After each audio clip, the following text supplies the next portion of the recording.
This is Pet Life Radio. Let's talk pets.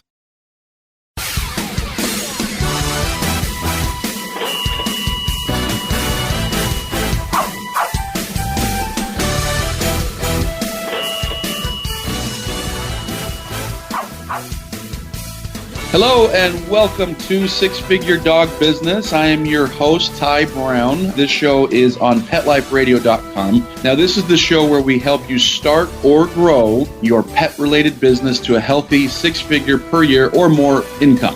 I'm excited today because I'm always thrilled when we're able to go outside of our industry to learn expertise from other experts that come to us from different industries.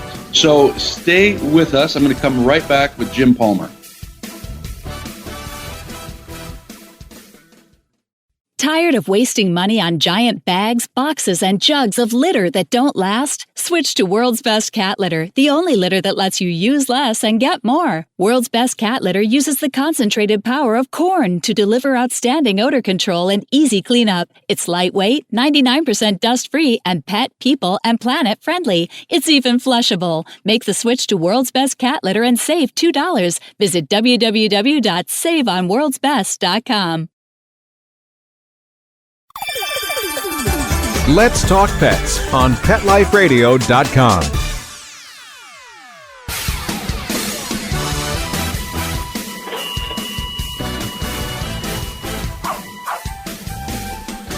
Okay, welcome to the show today. So first off, let me welcome our guests. So with us today, we've got Jim Palmer. Welcome to the show, Jim. How you doing, Ty? Thanks for having me on.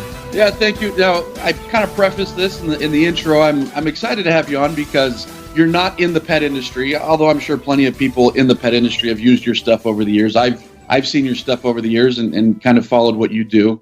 But for those that aren't familiar with who you are, can you give us an intro? Like, what have you been doing? What do you currently do? What's the story on Jim?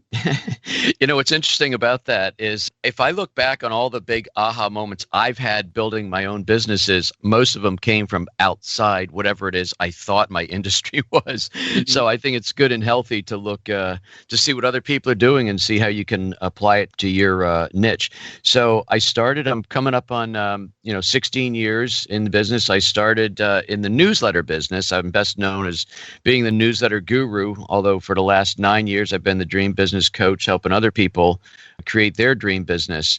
And, the thing that I know we're going to talk about today, Ty, is newsletters. And when I started my first business, I was very much like an ordinary small business owner. And, I was doing newsletters for private companies and associations, chambers, nonprofits, and things like that. And about 5 years in, I had grown a nice multiple six-figure business, but I was working my tail end off. And while the money was starting to be good, I didn't have any kind of time freedom. And I also saw myself really maxing out. So in 2006, I started going to what I would call university. And I started taking all these courses. And I went really deep into internet style marketing and direct response copywriting. I started my first internet business called No Hassle Newsletters in 2007, and then grew 5 more internet businesses before I started my coaching program. So today we have literally had thousands of customers in 9 different countries use our done-for-you newsletter templates in just about every niche you can think of to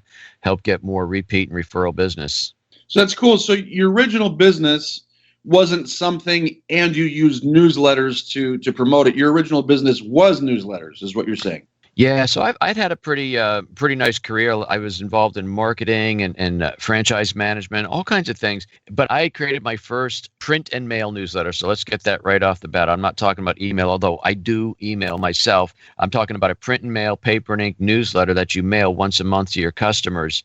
And so when I started my business in 2001, I knew that I was going to be, a coach or a consultant of some sort. And but that's kind of a slow start. And I figured, well, everybody needs a newsletter, and I've been doing them for over 25 years at the different companies I worked for. So I started doing newsletters just to bring in some cash, and that really took off. The consulting didn't take off, so I just kind of went in the direction of being seen as a newsletter marketer. Awesome. And so help me understand something here, because when I consult with other pet business owners, what everybody seems to want is digital. Like, teach me how to do Facebook ads, teach me SEO, teach me how to do email marketing and stuff like that. Nobody seems to want offline or, something print. is it still like, obviously it's still working because you're doing it, but like, how is it still working? Well, I'll tell you this. The people who want to rely on email only, and I'm going to paint with a broad brushstroke, so somebody's going to get their hair up. It's cheap, fast, and easy, right? It's inexpensive. But here's the problem. Let's say you have 1,000 customers. And you say, yeah, I understand newsletter marketing is good. I like some of Jim's tips on what to put in a newsletter, et cetera, but I'm going to do email only. You could be like a super internet marketer, and if you get say a 10% response on your newsletter, I'm telling you, you're a rock star.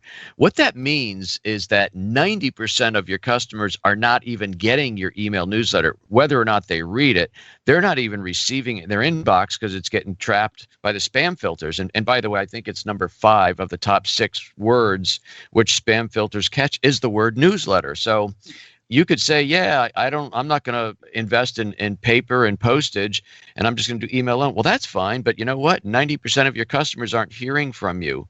So what I believe is that literally the most precious asset any business has is their customer base. And if you proactively engage with your customers and develop stronger relationships with your customers, they will stay longer. They'll recommend you more. They'll refer more. They'll buy more frequently.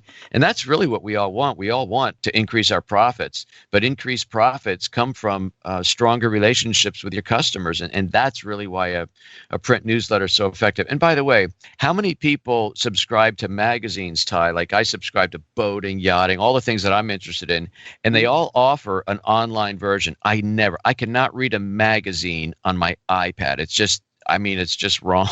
You know, I do like some audiobooks, and I do read mostly Kindle. And again, that's for space. But when it comes to thumbing through a magazine that you get every single month, nobody wants that electronically. Yeah. And just to kind of echo what you said, because it's true, I send a couple 100,000 emails a month. We do a lot of email marketing.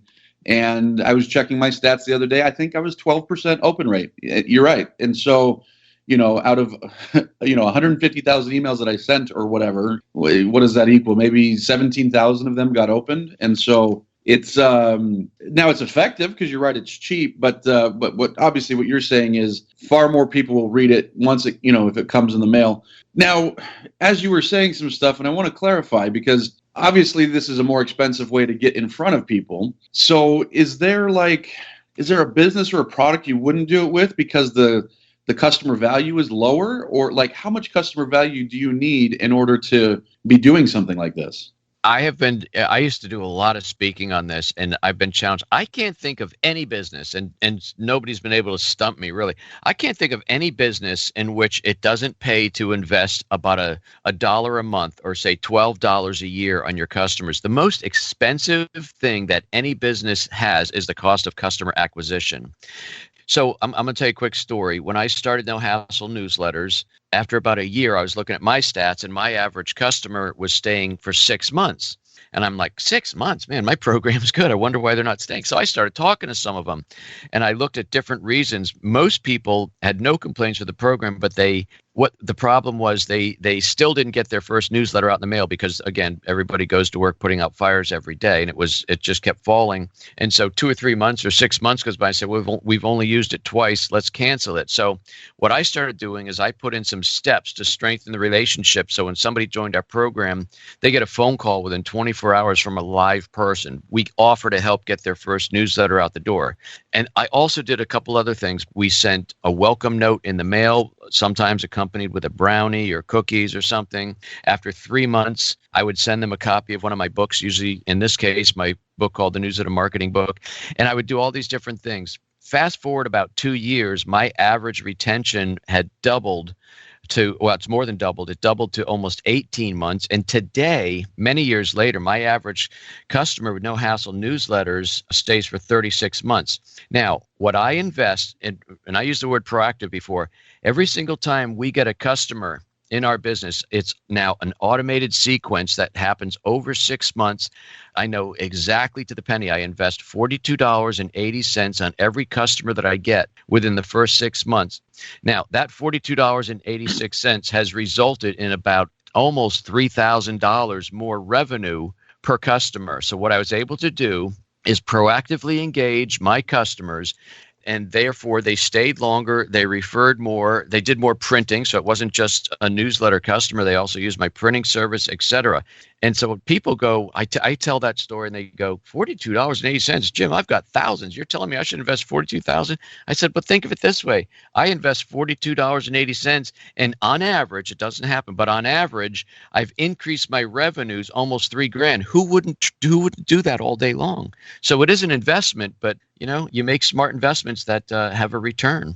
Yeah, I like that because obviously it's kind of a no-brainer. Now, obviously somebody looking to do this the first time might, they're taking a leap of faith in investing that. But, if you can show that, and my guess is you say you're able to track it $3,000 extra per client, and you're kind of basing that off of they stay with you longer. But did you even factor in referrals and stuff like that? I mean, my guess is, could it have been even more than $3,000? It is more. And you're right, because I can't track to the penny which referral. Sometimes I say, saw you on the internet, heard from a friend. So I don't know specifically, but I'm happy with the numbers that they went originally when I opened my program from 6 months to now almost a little over 36 months. That's a hard number. And I know exactly how much they spend and what the average customer is worth. So for me, what I'm saying is, Ty, what you just said, it's a leap of faith. It's absolutely true. One of the stories I will sometimes tell is a friend of mine is a financial planner. And so he doesn't do this nationally. He does it with clients that on average are within like a 5-mile radius of his office. Very, very local. It's a guy in New Jersey. And he said, can it help me? I said, it will, but only if you stick with it for about 6 months. That seems to be the turning point for most businesses. In other words, if you mail your newsletter, the first one, it's not going to make your cash register suddenly fly open and $100 bills are going to come spewing out the drawer, right? It doesn't happen. You got to invest for 6 months. So for every month that went by when he was mailing his newsletter, he was just busting my chops that he hasn't gotten anything. Literally on the 6th month, a woman called him and said, I need to come see you. My husband recently passed away. The article that he did on page 1 of his 6-month newsletter was, here's what happens when your spouse dies. That caught her attention. All the other things so far did not. But she saw that article. She came to see him. She liked him. They got a rapport. She moved all the assets they had into his brokerage. And he told me that was worth about $22,000 a year with the insurance and everything else. And I said, well, you're welcome, because there's one client. Now, even if that's the only one you ever get, you have just made one heck of an ROI. That's awesome. So let's say the business owner is considering doing this. Obviously theirs might be $42 or their investment might be $25 or whatever it is. Would you recommend to that person to just say, hey, why don't you increase your prices by $40 and then, just put that into reinvesting into the client? Is that something you've ever had people do? Well, yeah. And by the way, we're talking about price elasticity. I help people all the time be able to charge more or charge what they're worth, if you will. But there's a lot of ways to do that. And whether you just want to tie it to saying, hey, I'm going to have my customers pay for the newsletter, I guess that's one option.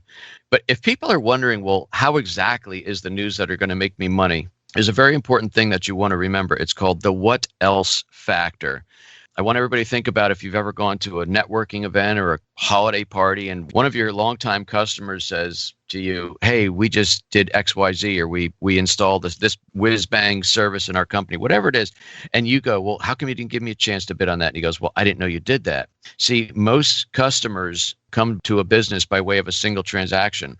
They either, maybe it's a dog groomer or a training company, but Ty, you may offer a lot of different services that somebody who hires you to train their dog, you may have a lot of different things that they would also have an interest in, but how in the world are they supposed to know that? I mean, it's not your customer's job to look into all the different services you offer. And most people, even very astute business owners, don't go, by the way, thanks for coming in. Your dog's ready to go. Let me tell you about all the other ways we can help you. It just doesn't happen.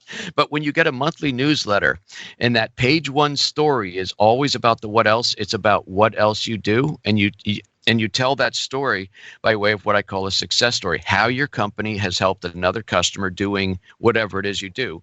And when people read that, first of all, you're staying top of mind because they're reading your newsletter every month. They're seeing your name and they're going, oh, hey, I didn't know they did that. If I have a good mechanic that I trust with my boat just to do the mechanics and I didn't realize he also does boat detailing, well, that's good to know because I think this guy does great work. Why do I want to go and research a bunch of other people? But yet most people they just doesn't occur to them. Say, by the way, if your boat needs detailing, call me. But see what I'm saying? It's the what else factor. What else do you do? Because once somebody says, yeah, I know, like, and trust you, and I'm a customer, the companies that proactively engage with their customers instead of just ringing a bell saying, "Hey, we got another new customer. Now let's go get another one." You need to engage with them and maximize the profitability of each and every customer relationship.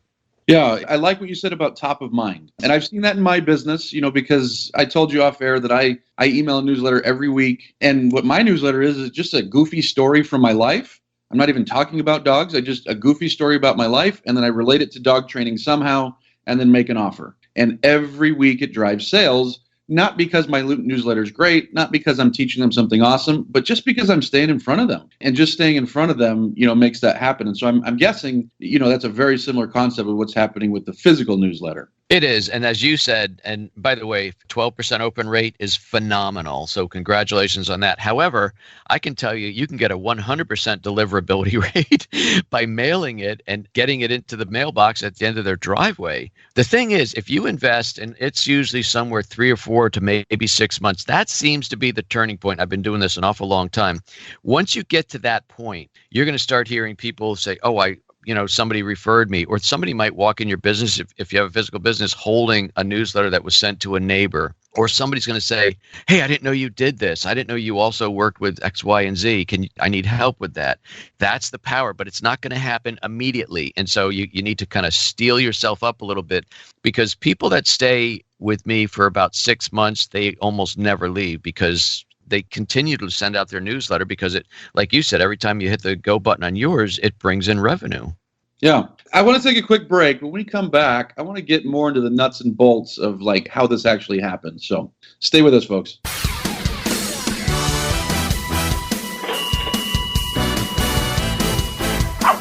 Sit. Stay. We'll be right back after a short pause.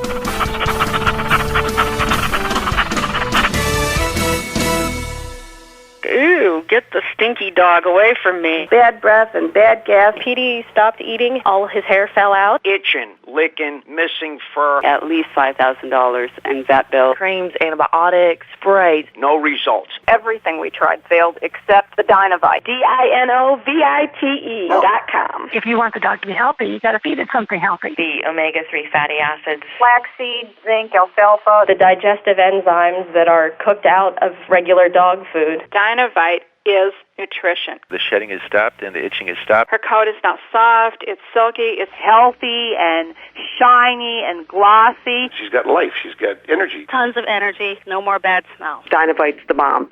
Dinovite is the best thing that's ever happened to my dogs, besides me, of course. 859-428-1000. 859-428-1000. Dinovite for life. DINOVITE.com. Molly, here's your dinner. Zeus, that's not your food. Don't let that happen to your precious cat. Elevate your cat's eating experience with the Cat Tree Tray. The Cat Tree Tray keeps your cat's food off the floor and conveniently located on the cat tree. It's the perfect way to eat. It's a beautiful wrought iron tray that easily attaches to your cat tree and keeps dogs and other critters out of your cat's dish. A must for multi-pet households. There's a 6-inch tray for large bowls and a 4-inch tray for smaller bowls. Purchase your Cat Tree Tray today. Go right now to cattreetray.com. That's cattreetray.com. CATTREETRAY.com.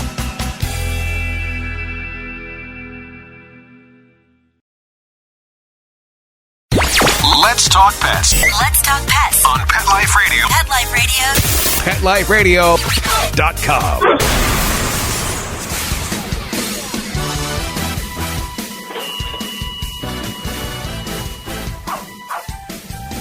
All right, we're back, and we're with Jim Palmer, the newsletter guru, and he's teaching us about newsletters. Now, I like how you taught us about how to actually make revenue in the last segment, because I think a lot of people might struggle with that. They might hear newsletter like, okay, I guess I can make my offer, but what if people don't want it? But the reality is it's just staying in front of them, making offers, staying in front of them, becoming relevant, and, you're going to make money. I would imagine, and maybe I'm wrong, I would imagine even with a bad newsletter, that's not that interesting, I would imagine people make money with those, right? You do, and there's certainly ways that you can do. I mean, I never suggest that a newsletter should be full of offers and coupons and things like that. It's not. A newsletter, especially a print newsletter, is a relationship building tool, and additional revenue will come from stronger relationships. You have to keep that in mind.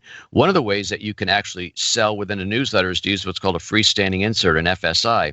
So the body of the newsletter, if it's a 4-page newsletter, that's an 11 by 17 folded to 8.5 by 11. That becomes a 4-page newsletter. You can also do it with a simple 8.5 by 11 2-page newsletter. You have a separate sheet called an FSI. That's where you can promote something because it's not technically in the body of the newsletter. It's kind of like going along for the ride. It's just, you know, getting the free postage that the newsletter is paying for. It's kind of weird how it works, but it actually does work.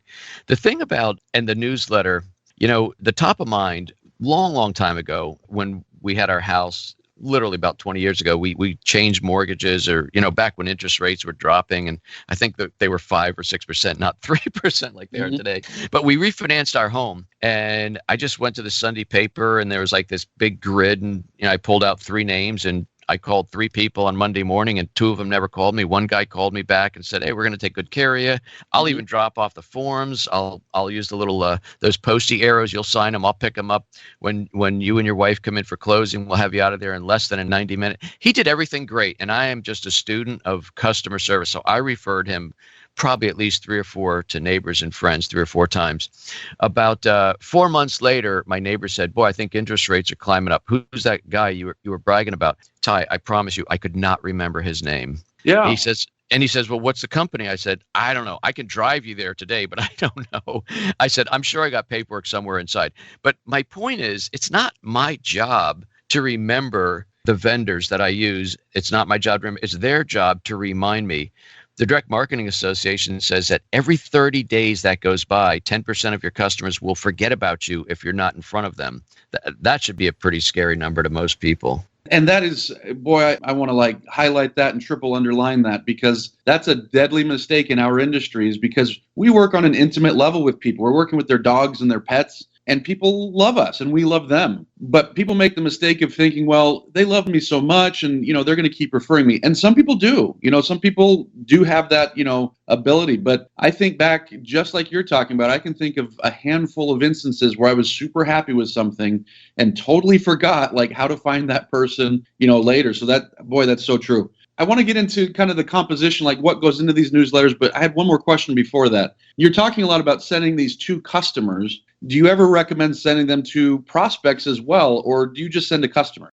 No, it's a great prospecting tool. And in fact, the story I told you about my financial planner friend, that was actually a prospect, because he was sort of on board with sending it to his customers. He had a customer list of about 300, which is not bad for a financial planner, but he says, "I'd love to grow this." And I said, "Then what you need to do is figure out your perfect avatar, look at your 300 customers and get every detail. This is my perfect target by age, income, all that."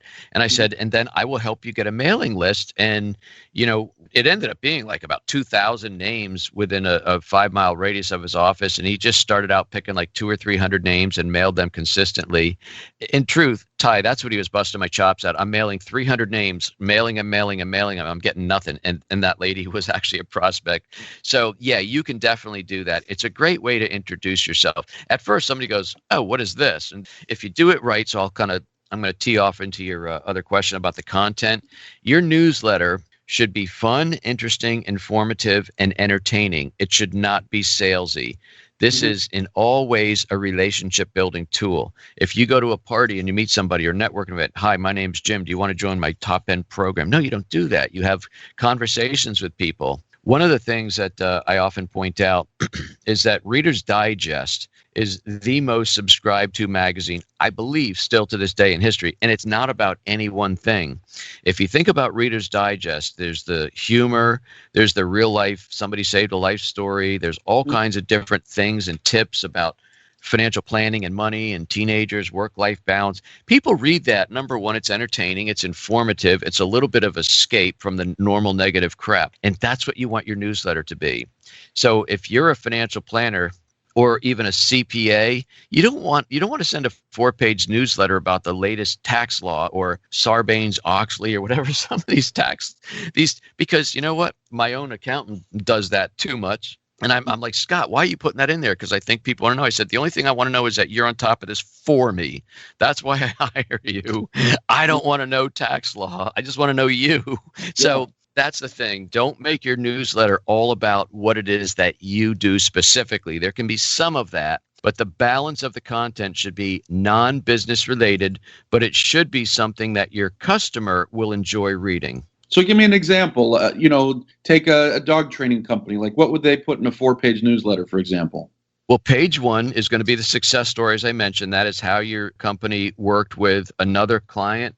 I would go like big dog, little dog, everything in between, problematic dogs, just to showcase your skill at handling different situations. So it's always about a success story. Then you might want to just talk about something that's kind of cool, and whether it's a product you sell or not, it doesn't have to be. In fact, it would actually mean more to the customer if you're referring somebody to something that just works, even if it's not something that you do. Maybe it's a self-watering bowl, and I've just pulled that out of my head, but something like that. And then, here we are in the summertime. I would have an article about how to take a long car ride with your kids and your pets. Here's how to pass the time. And again, it doesn't always have to be pet related. Here's how to prepare for school. Here's how to save on your air conditioner bill. Nothing to do with what your actual business is. But if your clients, for goodness sakes, who doesn't have air conditioning these days, if they want to read that and say, oh my God, hey, Ed, have you changed the filter on our air conditioner? It can save, you know what I mean? That's the thing. And so when they go to your mailbox 30 days from now and that next newsletter's there, they're going to crack open the little wafer seal and they're going to kind of pour through it. And they go, oh, there's something else. This is how to talk to your kids about money or work-life balance or whatever it is. It could be, hey, here's a great way to do internet marketing. It's an assortment of things that your customer likes, enjoys, is curious about, in addition to what it is that you do. Awesome. Okay. All right. So success stories, interesting stuff. What about the business owner who's like, man, where do I get the time for this? Like, how do you convince a business owner to carve the time out?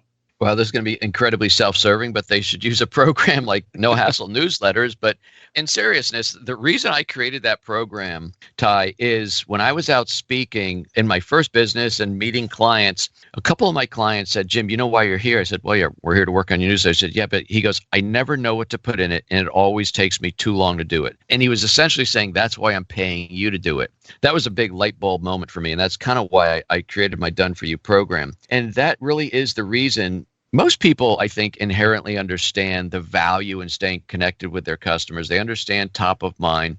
But doing a newsletter is not something that they want to do. They might enjoy the benefit of doing it, but to them, it's the smallest little fire that they got to put out that day, so therefore it never gets done. And so you should hire somebody to do it. If you want to employ your own writers and designers, you can do that. No Hassle Newsletters is a company that I have. It's called Done For You. So I provide a number of templates and content that people can use in their own newsletter.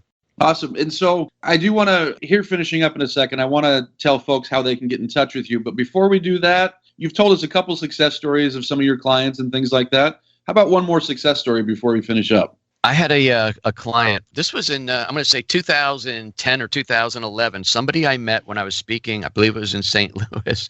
And she said, I think she was trying to challenge me on, like you were sort of doing, what companies shouldn't use a newsletter. She goes, Jim, I have an insulation company. I do all kinds of insulation. And I said, well, you should be definitely doing a newsletter. She kind of predicted I would say that. Anyway, one of her success stories about 6 months in was how her company was hired to insulate a very old historic building so the walls couldn't be torn down, things like that. So she developed some kind of a system where through these little holes, she either blows it in, or I don't know the mechanics of it, but anyway, she was able to insulate this very old building. And she wrote about that. And that newsletter got passed from one of her clients to somebody else who also was in the restoration business. And she ended up getting a job that was worth like $90,000 to insulate another old building like in Chicago or something. She wrote me what is still today one of my favorite testimonies she got. Jim always says it takes about 6 months. That's true. He always says your newsletter will get passed around. That's true. And it resulted in a $90,000 job. That was essentially the testimonial she wrote for me. Wow, that's awesome. That's awesome. So how can people, because I know you've got a new book out, which I just got in the mail myself. I'm excited to read. So you've got a new book. You've got services to help people with newsletters. How can people find you and find this stuff about you? Well, the company we've been talking about is nohasslenewsletters.com. So no hassle newsletters with an S.com. My latest book is my number 7 is called Just Say Yes, Create Your Dream Business and Live Your Dream Lifestyle. We're still in premiere mode, so we're giving away free paperback copies of that at justsayyesbook.com, justsayyesbook.com, and we'll mail it anywhere, including internationally. We'll just ask that you pay for shipping and handling, which is $6.95, and that's also the international rate, which I take a little bit of a bath on. It's just easier that way. Yeah, I've got a book that I send to folks, and internationally it always costs me about $12, even though I'm only taking in the shipping and handling of $6.95 too. Yeah, there you go. That's okay.